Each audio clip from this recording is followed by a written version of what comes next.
Thank you, Chairman Lamb and Ranking Member Weber, and I want to thank all the witnesses for being here today and sharing your knowledge with this committee, because we're in a constant search for reliable, cost-effective sources of energy.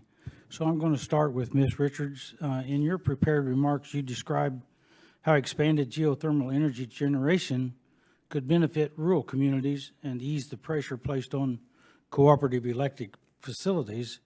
District 1 that I represent in Indiana's 4th Congressional District is largely rural.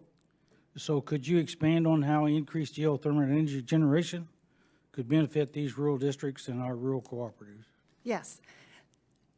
Geothermal, because it's everywhere, as Joe said, it's right below us even, right here, has the ability to build small or large, depending on the high temperature or low temperature resource that is there, but then to either build electricity or offset the need for electricity through something as basic as a geothermal heat pump for a home or a building or a school. But it also has the ability to then stabilize the grid with distributed and with the storage of, like we talked about earlier.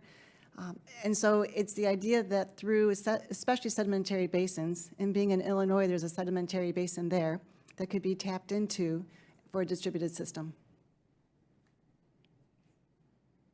So would any of the other witnesses care to comment on that question about the impact in rural areas?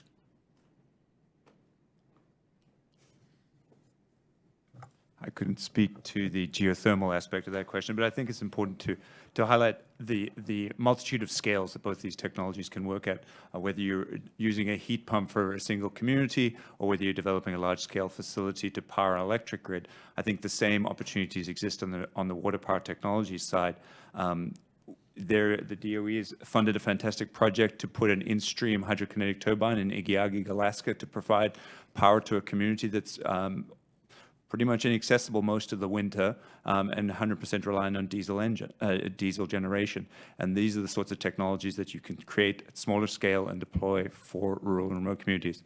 Additionally, it's not just coastal communities that also get to benefit from this, so also communities that are landlocked through technology innovation.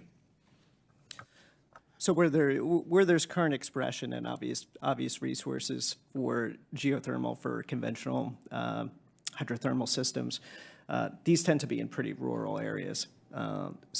These provide important jobs for specific areas, whether it's in parts of Wyoming or Utah or Idaho, like Raft River or Neal Hot Springs in Eastern Oregon.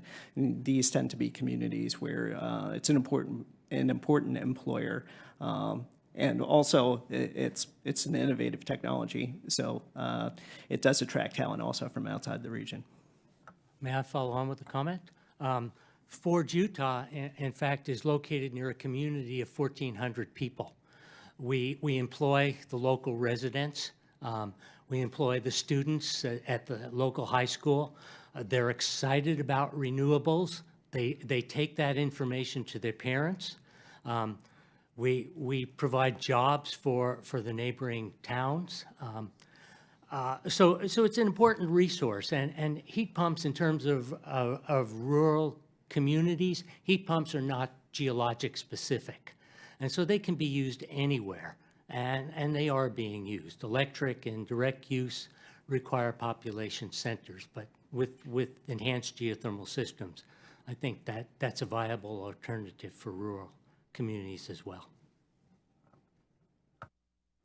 Thank you very much. I yield back the rest of my time.